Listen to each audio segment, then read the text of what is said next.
Praise the lord. ప్రభునందు ప్రియ దేవుని బిడ్డలారా, ఈ యొక్క ఉదయకాల సమయమందు వాక్య ధ్యానముతో ప్రార్థనతో ఈ దినాన్ని ప్రారంభించారా? ఆ రీతిగా ప్రారంభించిన మనకు ఈ యొక్క దిన దీవెనలు ఖచ్చితంగా పొందుకుంటాం ప్రియులారా.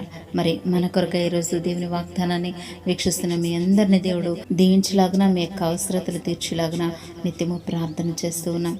మరి ఏ ఉదయకాల సమయం ముందు మనం పొందుకోబోతున్న వాగ్దానము లేఖన భాగం చదువుకుందాము.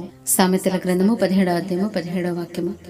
నిజమైన స్నేహితుడు విడవక ప్రేమించును, దుర్దశలో అటివాడు సహోదరుడుగా నుండును. ఆమేన్. దేవుని నామానికి మహిమ కలుగును గాక. ప్రభునిది ప్రియ దేవుని బిడ్డలారా, నిజమైన స్నేహితుడు ఎప్పుడు నిన్ను ప్రేమిస్తారు. అంతేకాని నువ్వు కష్టాల్లో బాధల్లో ఉన్నావని విడిచిపెట్టిపోరు, ఆర్థిక ఇబ్బందుల్లో ఉన్నావని విడిచిపెట్టిపోరు ప్రియులారా. ఈ ఉదయకాల సమయంలో దేవాతి దేవుడు వాగ్దానం చేస్తూ ఉన్నాడు. నిన్ను ప్రేమిస్తున్న దేవుడు, నిన్ను ప్రేమిస్తున్న స్నేహితుడు నీ ఆపదలలో సహోదరుడుగా ఉంటానని వాగ్దానం చేస్తూ ఉన్నాడు ప్రియులారా. ఇటు నిజమైన స్నేహం ఈ లోకంలో ఎక్కడ దొరకదు. వెతకటం వ్యర్థం, నమ్మటం అవివేకం. ఈ లోకంలో నమ్మకస్తులు ఎవ్వరూ లేరు ప్రియులారా. కానీ నీ కొరకు ఒక నమ్మకస్తుడు, నా కొరకు ఒక నిజమైన స్నేహితుడు, ఎప్పుడు మనల్ని ప్రేమిస్తున్న వ్యక్తి, తన చివరి రక్తపు బొట్టు వరకు చిందించి ప్రాణం పెట్టిన యేసయ్య ఈరోజు మనకు వాగ్దానం చేస్తూ ఉన్నారు. నీకు నిజమైన స్నేహితునిగా ఉండి నిన్ను ప్రేమిస్తూ నీ సహోదరుడిగా నీ దుర్దశను మార్చుటకు నీ ప్రక్కనే ఉంటానని అంటూ ఉన్నారు. ఆమేన్.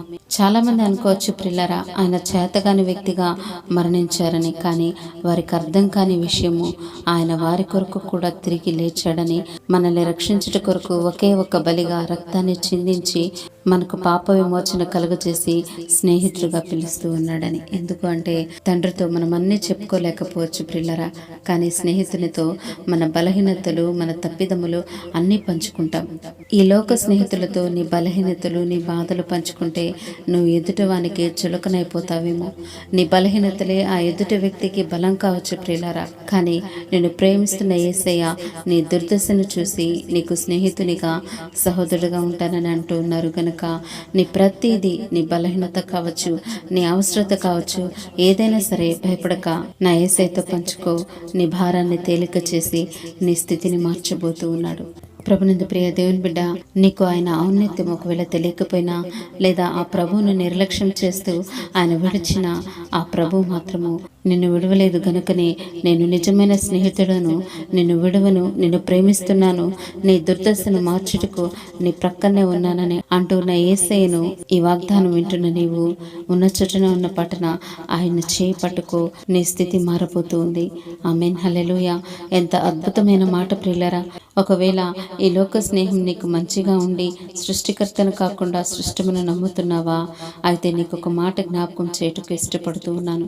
తన స్నేహితుని కొరకు ప్రాణం పెట్టువాని కంటే ఎక్కువైన ప్రేమ కలిగిన వాడు ఎవ్వరూ లేరని వాక్యం చెప్తుంది ప్రియులారా.